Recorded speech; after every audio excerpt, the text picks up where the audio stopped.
Hello all of you, कैसे हैं आप सभी लोग। आई होप सब बहुत बढ़िया और स्वस्थ होंगे। तो ईएमआरएस की जितनी भी पोस्ट थी, आई थिंक ऑलमोस्ट सारी पोस्ट का एग्जाम हो चुका है और आप सबका एग्जाम बहुत ही बढ़िया हुआ होगा। टीचिंग नॉन टीचिंग सारी पोस्ट का एग्जाम खत्म हो चुका है और आप सभी के रिजल्ट के लिए बहुत सारी शुभकामनाएं। ठीक है। हालांकि देखो, बीच में काफी खबरें भी मिली थी कि हॉस्टल वार्डन का एग्जाम के पेपर में कुछ गड़बड़ी हुई है। यहाँ पर भी कुछ गड़बड़ी हुई है। आई विश ऐसा कुछ भी ना हुआ हो, लेकिन अगर ऐसा कुछ होता है यार तो ये बहुत ही गलत है और इसका बहुत ही बुरा प्रभाव हमारी कटाप पर पड़ने वाला है। जो विद्यार्थी यहाँ पर मेहनत करता है उसके लिए बहुत ही निगेटिव ऐसी बातें रहती हैं। ठीक है। हालांकि हम जैसे कि और वार्डन की इन दोनों के देखो बात डिटेल में कर चुके हैं कि क्या कुछ कितनी कटाप रह सकती हैं और कितनी से कटाप जानी चाहिए। ठीक है।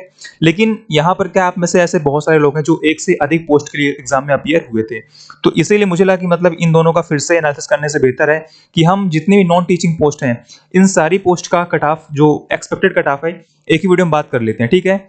और इनके बारे में अगर आपको डिटेल देखना है, एनालिसिस कैसे क्या कुछ हो सकता है, कितने लोग को एग्जाम के लिए बुलाया जाएगा आगे अगले स्टेज के लिए, कितने लोग एग्जाम में शामिल हुए थे, कितनी वैकेंसी वगैरह थी, तो सब कुछ हमने इनके लिए बात अच्छे से की है। ठीक है। तो आप जाकर देख सकते हो, वीडियो ऑलरेडी अपलोड है।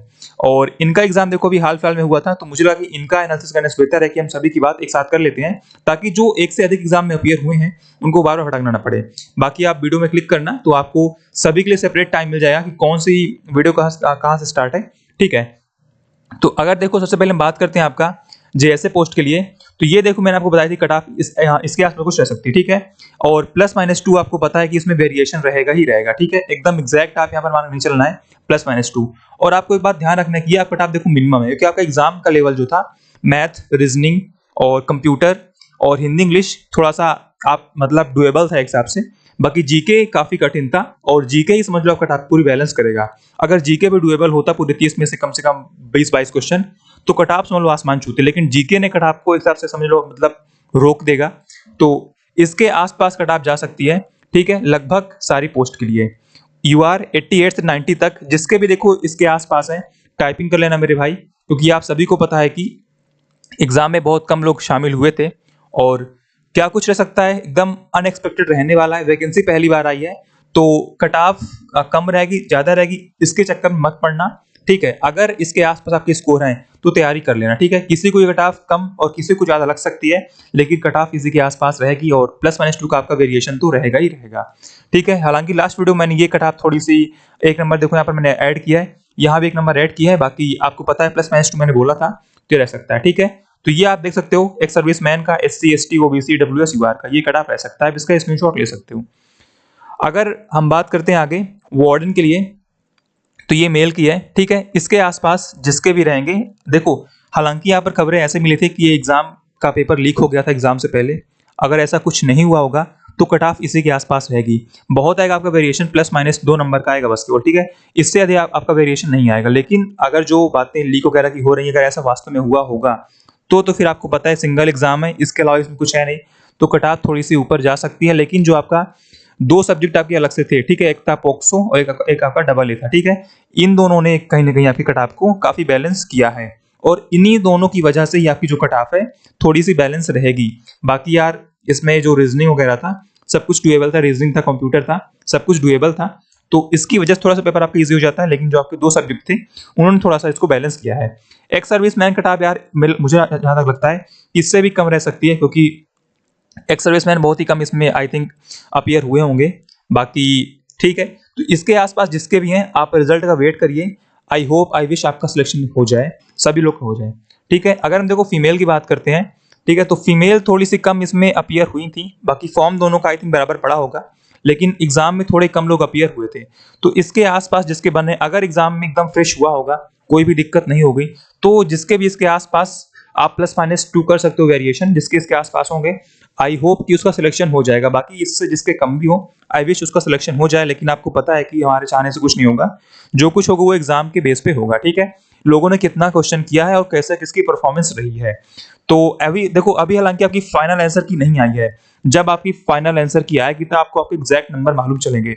अभी क्या है कि बहुत सारे क्वेश्चन ऐसे हैं जो आपको सही लगता है, यूट्यूब पर आपको सही बताया गया, लेकिन वो क्वेश्चन आपके गलत होंगे, या बहुत सारे क्वेश्चन जो गलत लग रहे हैं वो सही भी होंगे। बहुत सारे क्वेश्चन में सबको नंबर मिलने वाला है। ठीक है। तो इसके आसपास जिसके हैं ओबीसी, ठीक है, ईडब्ल्यूएस, एससी और एसटी, ठीक है, एक्स सर्विसमैन फीमेल के लिए, मुझे लगता है बड़े आराम से हो जाना चाहिए। बाकी इसमें थोड़ी कट ऑफ कम भी रह सकती है अगर एग्जाम फ्रेश हुआ होगा तो ये आप कट ऑफ देखो वार्डन किया है, ठीक है। अगर हम बात करते हैं आपका लैब अटेंडेंट की, तो इसका एग्जाम देखो अभी जल्दी हुआ था, और जो खबरें मिली हैं थोड़ी बहुत, वो लैब अटेंडेंट के लिए और वार्डन के लिए यही सा है, मतलब इन्हीं दो एग्जाम में थोड़ा सा ज्यादा समस्याएं देखने को मिली हैं और पेपर लीक वगैरह। हालांकि आई विश ऐसा कुछ ना हुआ तभी अच्छी बात है, ताकि यार कट ऑफ बहुत ही सही रहे और जो मेहनत कर रहा है वही सिलेक्शन ले पाए। बाकी अगर ऐसा कुछ हुआ होगा तो बहुत ही गलत चीज है, ठीक है। अब यहाँ पर क्या है, देखो आपका पेपर 120 नंबर का ही था, लेकिन 60 नंबर का जो आपका सब्जेक्ट स्पेसिफिक था, कहीं ना कहीं वो थोड़ा सा यार देखो अटपटा था और हर कोई उसे नहीं कर पाया होगा। तो कट ऑफ थोड़ी इसकी बैलेंस रह सकती है, लेकिन वैकेंसी भी यहाँ पर देखो काफी कम है, इसीलिए कट ऑफ आई। बाकी वैकेंसी इसकी 700-800 तक होती तो कट ऑफ इसकी बहुत ही बैलेंस रहती, लेकिन वैकेंसी भी इसमें काफी कम है, ठीक है। तो ये कट ऑफ इसके आसपास रह सकती है, वेरिएशन वही +-2 का रह सकता है इसमें। बाकी 86 87 तक जिसके भी अनरिजर्व से होंगे, मुझे लगता है उसका सिलेक्शन हो जाना चाहिए, ठीक है। बाकी ओबीसी, ईडब्ल्यूएस, एससी, एसटी, ठीक है, और एक्स सर्विसमैन।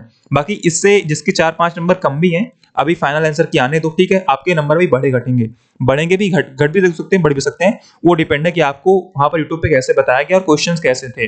बाकी इस एग्जाम में स्कोर करना इतना भी आसान नहीं था, ठीक है। एग्जाम बढ़िया था आपका, मतलब जो आपके 60 नंबर क्वेश्चन आए थे वो, ठीक है। बाकी और आपका रीजनिंग वगैरह सब कुछ डुएबल था, उसमें कोई बड़ी चीज नहीं थी। रीजनिंग, हिंदी, इंग्लिश, मैथ सब कुछ डुएबल था, और कट ऑफ कहीं ना कहीं उसी वजह से थोड़ी सी आपकी हाई रह सकती। बाकी आपका जो 60 नंबर था वो कहीं ना कहीं से बैलेंस कर देगा, ठीक है। अब देखो कोई भी एग्जाम में क्या होता है, सारे क्वेश्चन इजी नहीं आते हैं और सारे क्वेश्चन कठिन भी नहीं आते हैं। कुछ क्वेश्चन आपके अच्छे रहते हैं, कुछ क्वेश्चन आपके इजी भी रहते हैं, कुछ क्वेश्चन आपके मॉडरेट भी रहते हैं। तो 60 में से अगर आपने 40 क्वेश्चन किए हैं ना, तो ये मत समझो यार कि बहुत इजी था, या जिसने 60 में से केवल 20 ही किए ये मत समझो बहुत ही हार्ड था। क्वेश्चन सारे तरह के रहते हैं, इजी भी रहते हैं, हार्ड भी रहते हैं, मॉडरेट भी रहते हैं, ठीक है। तो इसके आसपास है, तो आई थिंक आपका सिलेक्शन हो जाना चाहिए। बाकी इससे कम भी है तो भी आई थिंक आपका हो जाना चाहिए, 2-4 नंबर जिसके कम ज्यादा है, ठीक है। आप वेट कर सकते हो रिजल्ट का, और इसका रिजल्ट बहुत ही जल्दी आएगा। 2023 की सारी वैकेंसीज मिशन मोड पे हो रही है, ठीक है। तो इस बात का आप ध्यान रखना। अगर हम बात करते हैं अकाउंटेंट की, तो इसमें भी देखो पोस्ट काफी कम थी, लेकिन अकाउंटेंट में देखो फॉर्म भी बहुत कम पड़े थे, क्योंकि इसमें क्या है ना, जो आपका एलिजिबिलिटी मांगा था, बीकॉम वगैरह शायद मांगा था आई थिंक, ठीक है। इसीलिए फॉर्म सबसे कम इसी में पड़े थे, ठीक है। सबसे अधिक फॉर्म अगर बात करें हम, वार्डन पड़े थे, उसके बाद जीएसए में, उसके बाद लैब अटेंडेंट में, उसके बाद अकाउंटेंट में, ठीक है। लेकिन यहाँ पर क्या था ना, इसका सिलेबस थोड़ा सा, जो आपका एग्जाम पैटर्न था, थोड़ा सा अटपटा था, ठीक है। लेकिन वही बात है कि जिसके भी इसके आसपास होंगे, देखो इनकी कोई वैकेंसी नहीं थी, तो इसलिए कोई यहाँ पर मतलब बात ही नहीं सर्विसमैन की। बाकी एससी एसटी, यहाँ पर आप +-2 का नहीं बल्कि +-5 का वेरिएशन आएगा अगर आपका एग्जाम एकदम फ्रेश हुआ है, ठीक है। तो 90 के आसपास जिसकी यूआर में हुए ना, मुझे तो सेफ रहेगा, 90 के आसपास कह रहा हूँ, ठीक है। 95 तो आप कट ऑफ मैक्सिमम है। जितने भी देखो मैंने पोस्ट बताई आपकी, ठीक है। ये देखो आपका हो गया लैब अटेंडेंट, ठीक है, और आपका ये वार्डन हो गया, जेएसए हो गया, ये सारी कट ऑफ देखो आपकी मिनिमम है। मिनिमम मतलब कि इससे कम कट ऑफ आई थिंक नहीं जाएगी। लेकिन जो आपका ये यहाँ पर अकाउंटेंट है, ठीक है, ये कट ऑफ देखो आपकी मैक्सिमम है, ठीक है। इसके ऊपर कट ऑफ इसकी नहीं जानी चाहिए किसी भी हाल में। तो जिसके भी इसके आसपास है, बाकी इसके 4-5 नंबर कम भी हैं, वो एश्योर होकर रिजल्ट का वेट कर सकता है। बस बात एक ही कि वैकेंसी काफी कम थी, ठीक है। देखो 100 वैकेंसी लगभग ओबीसी की थी, और इनकी वैकेंसी थोड़ी कम थी, 37 के आसपास थी, ठीक है। तो इसीलिए थोड़ी सी कट ऑफ ओबीसी की मतलब बैलेंस रह सकती है, और थोड़ी सी इनकी कट ऑफ हाई रह सकती है, ठीक है। बाकी जो ये कट ऑफ है आप मान चलो मैक्सिमम है, इससे ऊपर इसी कट ऑफ नहीं जाएगी। और अगर इतने आपके बन रहे हैं तो आप आराम से रिजल्ट का वेट करो, सिलेक्शन आपका हो जाना चाहिए, ठीक है। बाकी आप सभी को आपके रिजल्ट के लिए बहुत सारी शुभकामनाएं। और जो भी खबरें आ रही हैं कि पेपर वगैरह लीक वगैरह का, आई विश ऐसा कुछ ना हुआ हो। अगर अगर ऐसा हुआ हो तो प्रॉपर एक्शन लिया जाना चाहिए, ठीक है। बाकी जो कुछ बनेगा हम आपके लिए करेंगे। Okay, bye bye, take care, जय हिंद, जय भारत, वंदे मातरम।